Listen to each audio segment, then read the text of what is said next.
Welcome back, everybody, and thank you for being here on this beautiful Thursday morning. It is almost, noon? 11 or so. So welcome back to my channel. Welcome back to this beautiful episode. Whether you are listening on the podcast or you're watching me on Twitch, on Instagram Live, on Facebook, YouTube Live, thank you for being here. Twitter Live. It's always nice to be here. So this is one of those fun episodes of joy, pure gozo. Got my gozo bell right there. That has been always true of me, but sometimes it takes, a while, and a migraine. I've been dealing with this migraine all week. I think thankfully it's not the Rona. I took the test, but my goodness, whatever it is, it's definitely kicking my butt. It's been about a week or so. Still have some cough and congestion and migraine. Same with my wife, Rochelle. We've been dealing with this since about Friday of last week. She has no voice today, so laryngitis is where it kind of landed for her. For me, it's been in my head, headaches. But in spite of that, we're moving forward and not letting that stuff get us down, because it doesn't really exist. None of that is real. Anybody know what I'm talking about? So I named this particular episode, All I Want to Do Is Me, Me, Me, Me, Me. Big shout out to my friend Eric, who is a beautiful, amazing, gifted rapper who loves Jesus. And one of his raps that I think we did, maybe it was last year, about this time, it had that line, all I want to do is me, me, me. And in the Christian world that I'm a part of, that is almost one of the greatest sins, is to make things about you, about me, about ourselves, because it reeks with pride and a lack of humility, which is the opposite of what Jesus taught us to be. And yet he was king, right? And he's going to come back as a king, with fire in his eyes, it says. He's not going to come back as a servant. The servant was definitely a season in his life, and obviously it's the value that drives him. But it definitely doesn't preclude him from being king and prophet and priest. My point is that just because I or you have maybe what we would call vanity or ego, or wanting to make things about me, me, me, me, it doesn't mean that we are somehow evil. In fact, I think that the more that we suppress those natural gifts, the worse we are. We're actually further away from God when we suppress those gifts. There are some people in this world, and maybe if you are into the Enneagram, you could say the 3, the 7, and the 8s. It could be anyone, though, in this world, that are called to be famous and to be rich and to be known and to make a name for themselves. Would you not want MLK Jr. or Steve Jobs to have made a name for themselves? You could say different motivations, but was it? Was it different motivations? I mean, Steve Jobs died of pancreatic cancer, and he died in the same house that he grew up in Palo Alto. He never bought some $10 million mansion. There are, of course, bad examples of me, me, me. All you have to do is look at music and rap and rock and whatever, or athletes, or you name it, right? Bankers, and it could be your neighbor down the street. Ego is everywhere, and there's always the danger of making it about fame and glory without any sense of humility and love. But that's not what I'm talking about. The more that I make my life about me, the closer I feel to God. And I guess the explanation to that, it's not a me that ends with me. It's a me that ends with worship. But when you grow up, and this now deals with more of the PTSD that a lot of us carry, when you grow up in a place where you, in my case, just because of separation from my beautiful parents, not because they didn't affirm me, when you grow up with that affirmation of your gifts and talents, you on top of that become a Christian, and then you are an immigrant and blah, blah, blah. You then think that the only way to survive or to really be a good person is to minimize your gifts. Whereas everyone else is saying, no, maximize your gifts. You are incredibly talented. And that can sometimes come across to people as making it all about me, me, me, me, me. Like my friend's song says, And yet, the more that I examine that statement, let's say it's all about me, the happier I feel because it resonates with the true gifting that God has put in my heart. And you can have all kinds of analogies. A rose is a rose is a rose. A sunset is a sunset. A lion is a lion. A peacock is a peacock. I was just looking at a beautiful hummingbird yesterday that was in our garage, and I thought, what a beautiful creature. Beautiful, the beak and the speed of the wings and everything about that hummingbird is just so beautiful. My palm trees that I have in my backyard, my beautiful wife that I am next to every day, every night, every day. There are beautiful things in this life, and if beautiful things don't remain beautiful, we all lose.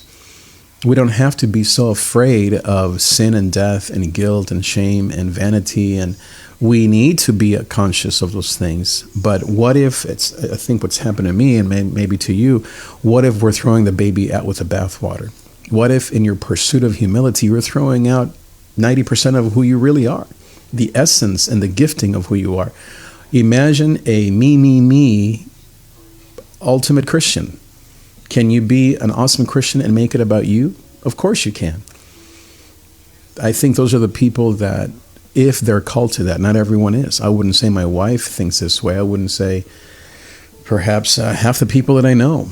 But if you are called to be great and to, quote, make it about you, then you need to do that. And that's what I believe God has called me to be. Now, you can say, of course, am I humble? Am I a servant? Of course. I mean, those are all the things that we hold as truth. Of course, I'm a gospel-centered vanity person. and of course, Song of Solomon is right, and Solomon was right, that vanity of vanities, all is vanity. Yes, everything under the sun, meaning without God, of course, is useless. And eat, drink, and be merry, for tomorrow we die. But you can't leave the essence of who you are, of how God made you. You can't leave that out of yourself in an effort to be so humble, because maybe you're throwing away too much. You're getting rid of too much of who you really are, and perhaps you're being even more egotistical in trying to be so humble. I think that's very true of Enneagram 3s, and perhaps many people out there that tend to follow me. I'm not afraid. I would say, here's the thing. If being afraid of pride is the way to be humble, or the way to happiness, or the way to godliness, I would say that actually the contrary is true. That when I deny those gifts, that's when I am the furthest away from God. I don't know if that makes sense. My point is that sometimes we think, okay, look out for this, look out for that, because that's how we stay humble. That's how we are holy. That's how we're more like Jesus. I think the opposite is true for me. When it comes to my gifting and just the way God made me, the more that I take hold of those things, the me, just to kind of go back to the title, everything I do is me, the closer I feel to God, because I am aligning with His stamp in my life, with His image in my life. And of course I need to look out for this and look out for that and watch out for this and what, of course. But I think that sometimes that is overplayed. At least it's been in my life, because of maybe bad theology of what people may say, the fact that not everyone is called to be great. I always think of Sting or Ricky Martin or Mark Anthony or Mana or John Mayer or Dave Matthews. Obviously, I'm a musician, and so I love these musicians and how Dr. Dre, and how they are in their essence and how they have transformed music. And they are very spiritual people, some of them, Sting, I think, and some of them, of course, are godless. But or Beyonce or Ariana Grande or Adele, any of these amazing musicians that you and I all admire, imagine if they were to say, no, I need to not make my gifts known. I need to, now that I've become a Christian, I won't be myself. I mean, just think of Justin Bieber, right? Now, can you go too far? Of course. Of course, can become a crazy thing. Of course. Carl Lentz, speaking of Justin Bieber, right? There are dangers to fame and to glory and to money and success. And I'm not really even talking about that. I'm just talking about you being true to your gifts, especially if you feel like you are running in the opposite direction and you are literally just denying who you really are. I'm not talking about what the Bible says, deny yourself. Denying yourself, of course, is very important. Those things that harm us and destroy us. But we should not deny the parts that actually are from God, that are God-given. Deny yourself, carry the cross, and follow me. What if following Jesus looks like being famous and being rich and having a huge house on the top of a hill? And I'm not talking about prosperity gospel. I'm not talking about giving to God so that he can give back to you. I'm not talking about money. I'm talking about the essence of who you really are. So I made this drawing that I want to show you that perhaps can be whatever, if anything, just a simple little drawing here. Before I show you all this, I was looking at this. No, I wasn't looking. I was drawing in this other. I have this notebook here, my where I write every day. This morning I woke up and I was thinking, okay, Lord, what am I doing? Where am I going? What are we doing, Lord? So I began to write. There's some noise back there. Began to write a lot of things that I'm into, and quickly it became all these things that I'm supposed to do, that I am supposed to be about, and I began to make a list of all these things, and I think I have here like 20 things that I enjoy doing. But then I just, instead of just thinking with my head or with my skill or out of fear or out of duty or out of whatever, or things even that I've done or I'm good at, I was just looking from my heart. I just thought, okay, I'm going to put a happy face only next to the things that I actually enjoy.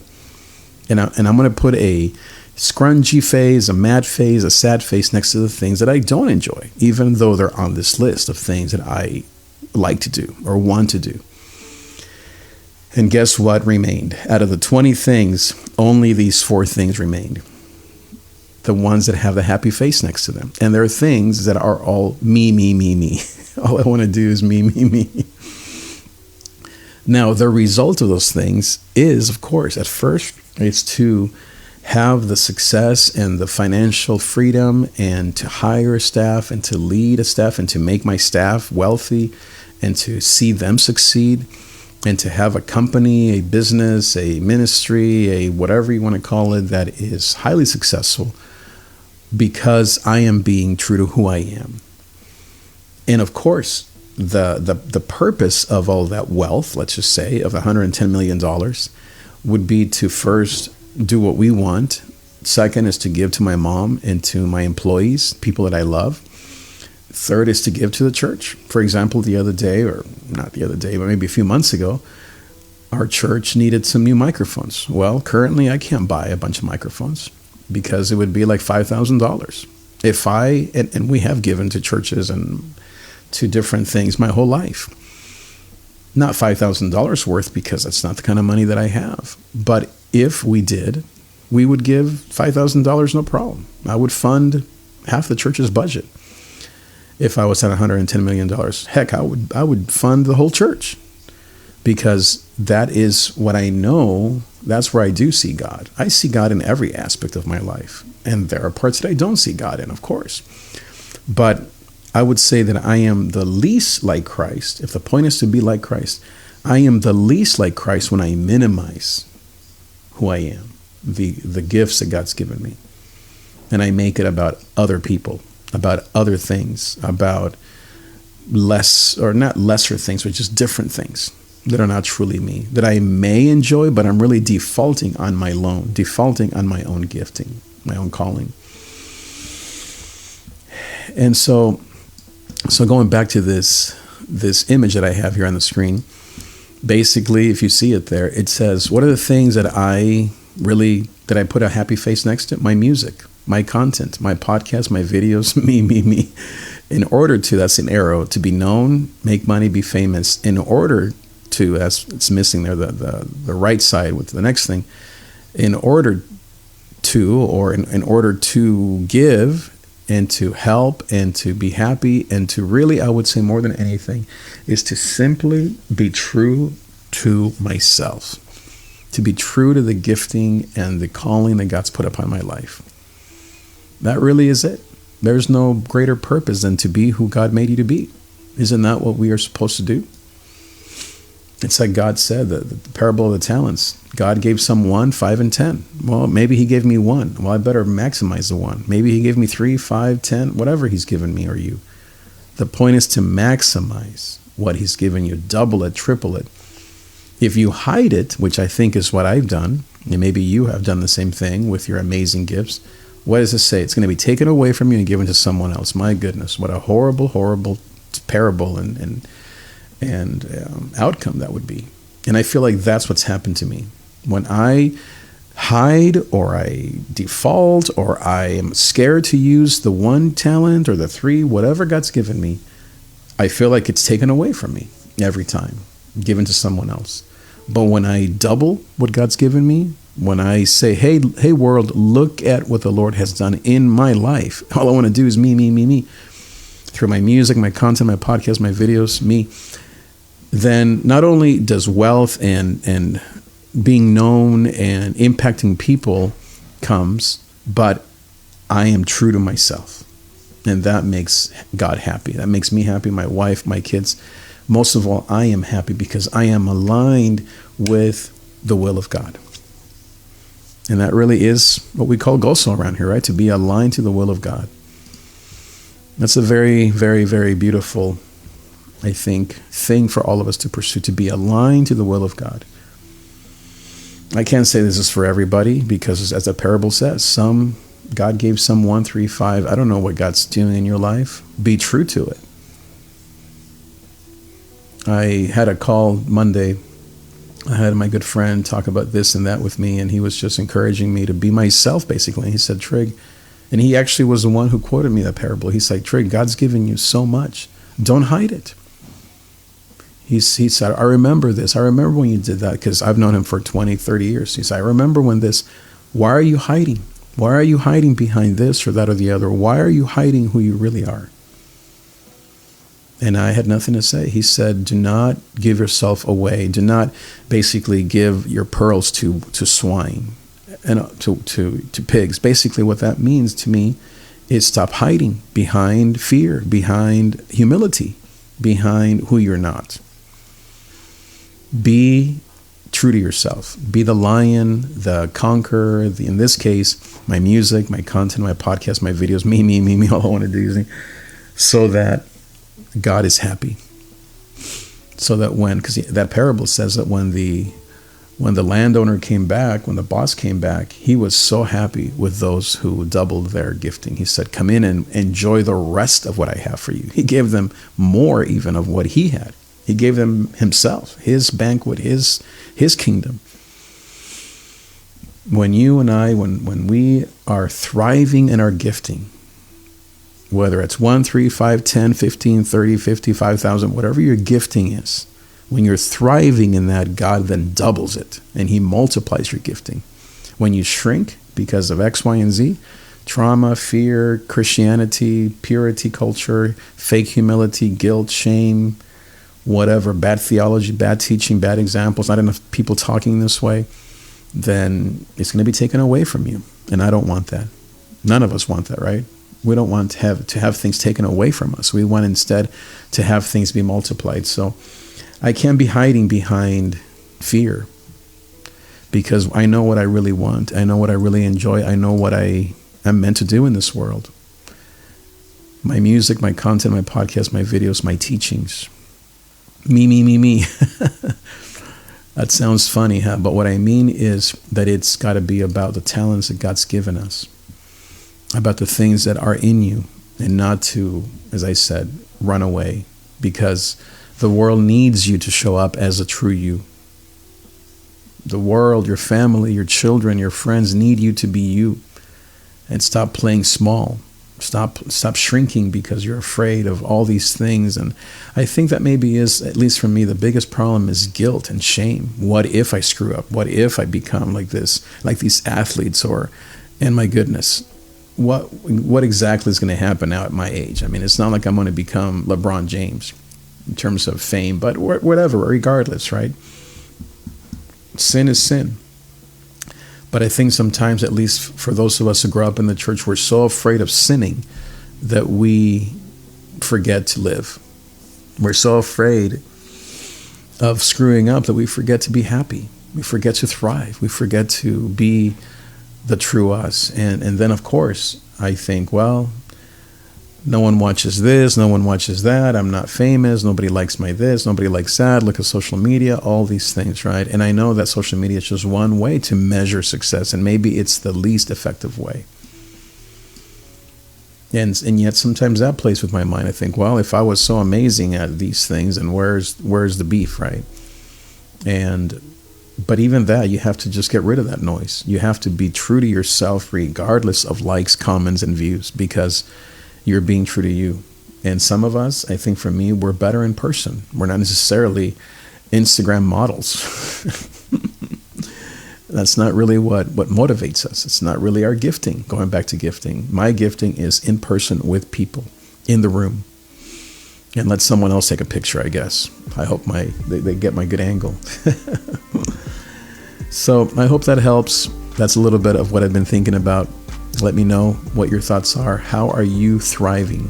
How can you make it about you in Jesus' name? Thanks so much for being here, and I will see you next time. Adios.